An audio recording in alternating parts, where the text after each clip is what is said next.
Okay, so welcome back. This will be the last set of slides on Hume, basically. And what we have here, kind of as we did with Dolbeck too, is we just see what happens when we apply this approach to ourselves. That's where sometimes it becomes most clear whether you agree or disagree, more or less, right? Whatever they may say about the world at large is one thing, but what it says about us as humans is another. So basically, Hume, first of all, before we get to the question of freedom, though, first a couple of things. This is a short excerpt from the treatise, basically, so-called personal identity. What is it about oneself, well, if anything, that remains constant throughout your life, right? From the day that you're born throughout your life to the end of your life, there's some sense we usually think in which you're the same person, that there's some thread of continuity or identity that defines who you are as a person. Hume thinks, well, from my skeptical view, when I turn it inward, right, instead of thinking outside and realizing that my perception does not go fully deeply into things, turn it inward, we're going to get a similar kind of conclusion, right? The so-called self, what we think remains constant throughout all kinds of external changes in our life. Well, there isn't really any such thing because, well, there's no impression. This is how he describes it, basically. He's, you can try it yourself. He thinks I'm always trying to get an impression of sort of like me, thinking this or that, or with whatever perception. He says, but that's always what I'm aware of, right? I'm always aware of whatever I'm aware of. And when I try to become aware of that awareness, well, it never quite works. There's always something standing between me and having this direct self-awareness. That's what he's basically saying. It's a little analogous to like trying to see your eye seeing, right? You can see your eye in a mirror, but you can't really see it as a seeing eye because you always just see it as a seen eye, as an object of your vision, not the thing doing it. He thinks something similar happens like this. So he draws a conclusion. He says, well, there is no such thing. It's not a bad thing. He says what we are, he says, is a kind of a bundle of things, basically all the experiences, all the thoughts, perceptions, everything that's going on in our life. Well, that's who we are, right? We are a kind of dynamic flux, basically, not some unchanging thing. And some people find this very exhilarating. Other people might find it not so attractive. But anyways, this was Hume's view, that basically what one is, yourself as a person, isn't some underlying unchanging thing, but basically you just kind of are what you do throughout your life. Anyway, that kind of supposed to set the stage for thinking about freedom. This is a big question, basically. So he's going to talk about liberty, but freedom and liberty here we're going to make synonymous. And when we think about necessity, this is basically where, like someone like Dolbeck, we think, well, we don't really have freedom, that what we do had to happen. It was determined to happen in that way.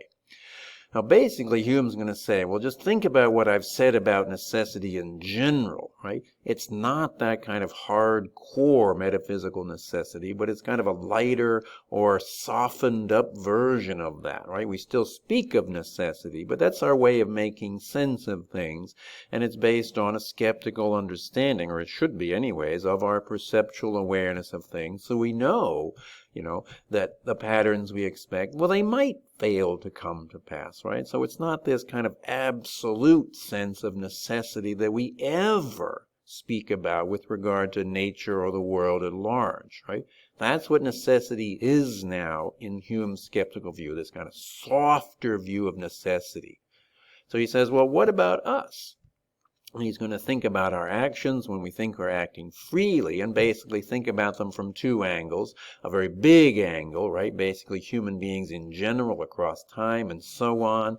And he says, well, there are clearly some common features, right? We can understand the characters in plays written thousands of years ago, right? There's a lot of commonality, or a kind of, shared profile, you might say, kind of psychological profile about what makes us act in certain ways, how we respond to certain things, what makes us happy or sad or mad, and so on.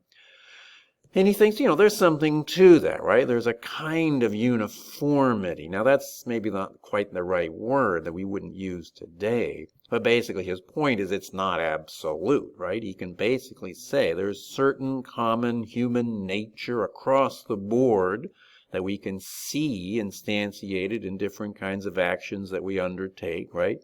And he just thinks it wouldn't make any sense, right, for someone to call into question whether those actions truly were free just because they were rooted in some sort of common human nature in which people tend to act in the same way, right?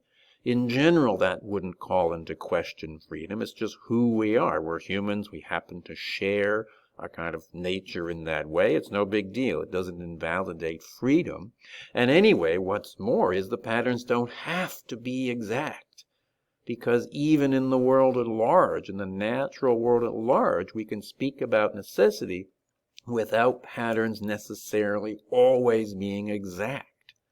So that's one way he tries to bring these things together. And then he thinks about from the individual level, it's the same sort of thing. Everybody's got their own unique character, basically. People usually act within their character. That's kind of what it means, basically. But again, it wouldn't make any sense if people are regularly doing what is characteristic of them, ordering the same kind of ice cream. It doesn't make any sense to call into the question whether they're doing so freely. We can say, well, no, it's just what their character is. That's what they happen to like, right? It doesn't mean that somehow they were determined because of their character to order that kind of ice cream or anything else. And again, anyways, what's more is people can and do act out of character, right? The patterns don't have to be exact. So basically, all Hume is trying to say is that the way we think about human action as being free fits quite perfectly the way we describe everything that goes on in the world around us from the skeptical point of view. The idea is we don't perfectly deeply understand what's going on, but the way we understand things in terms of the patterns that we do perceive, they basically map onto each other, right? So it's like this. He was thinking on the one hand, kind of the hardcore necessity that you find in someone like Dolbeck, that's incorrect. We kind of pull it towards us. We soften it up in the ways we talked about.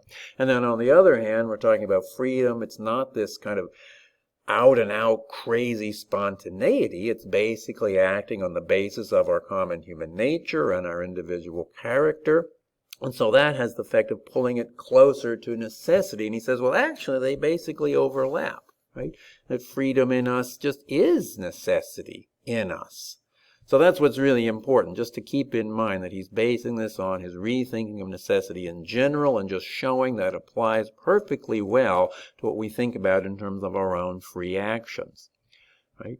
So basically, he'll define freedom just like that, the third thing there, right? A power of acting or not acting according to the determinations of the will, right? So the idea is, well, what freedom really means is, well, you're free, you act freely when what you do, or refrain from doing, is because of your will, that you so willed it, that you decided to act in a certain way, and that's the causal reason for your acting in that way. And if that's not the case, then you're not free. If somebody drags you somewhere or literally physically coerces you to do something, then you're not free. But when you're doing it because you formed your will to do it, right? So the will is the cause of your actions, then that's what it means to be free. And he's saying that's just that is necessity, right? Because cause just means a necessary connection. He thinks that's really important to freedom being a meaningful idea, that you will actually have that causal power, basically.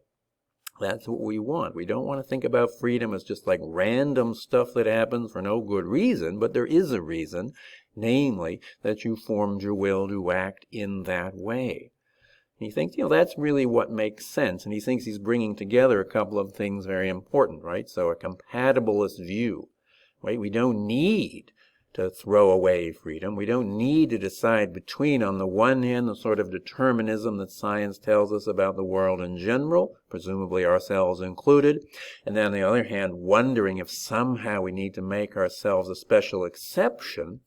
He says, look, the whole sense of determinism is now kind of softened up, and it basically maps on perfectly well to what we understand by freedom in a meaningful sense, right? Freedom to act as who you are as a human being. So in the second half, I'm just going to do fairly briefly here. He says, it looks like this is a problem, but he says, no, it's people like Dolbeck that are the problem, right? Because people seem to think that as soon as we talk about necessity, then everybody's off the hook. Everybody is free to do whatever they like and just throw up their hands and say, I had no choice, right? Right? But Hume says, no, right? The whole point, right? Why from, say, ethical or moral perspectives we're so concerned about freedom is because we do want to hold people responsible, not just punish them, but praise them too, but nonetheless see that they actually are responsible for what they do. And he says, well, the only way to do that is by understanding them as being the cause of their acting in this way or that, basically. And the only way to do that is to put it in terms of necessity. It would never make sense to do it in terms of a hardcore sort of necessity, of course. That's what Dolbeck basically shows, right? But in this sense of necessity, he thinks, it makes perfect sense. This is exactly what people want. People who are concerned about morality and so on being taken seriously, they're the ones who should be most on board with this, right? Because this is really the only way to make sense of how it is that people can be held responsible. So that's very interesting, very important to think about. Now I'm just going to add a few other points here just about whether this goes far enough, basically. Basically, Hume is saying that freedom is just when you act according to your will, and of course that's very central to any idea of freedom, no doubt about that. But basically, it mainly emphasizes when you're free from like external interference of whatever kind. But you can think about situations that aren't like direct, like physical coercion, but just something that's more along the lines of a threat, where somebody threatens you. Basically, if somebody is mugging you, for example, and threatens to do you harm if you don't hand over some item of value. From Hume's perspective, if you comply with their request, you do so entirely freely. You basically size up the situation and decide that you would rather do that than suffer the negative consequences, right? For most people, that just seems a little weird, right? It doesn't seem like you did so freely, but from Hume's perspective, it absolutely is, right? Your will, you formed your will to hand over your phone or your wallet or your purse or whatever. The situation was, of course, undesirable. So that's one way in which it's possibly a problem. There's other ways we could think about, say, obstacles internally. This is something you can just read a little bit more. I won't say everything here. But there are things in life, like psychological things, whether they're fears, whether they're inferiority complexes of different kinds, different ways in which we might, in a sense, erect obstacles within that might get in our way of truly doing what we want to do. I mean, sometimes these could be sort of physical or physiological in the sense of like a nicotine addiction. Somebody might want to quit smoking, but they don't, right? You could wonder then when they go and buy more cigarettes, maybe they're not doing so freely.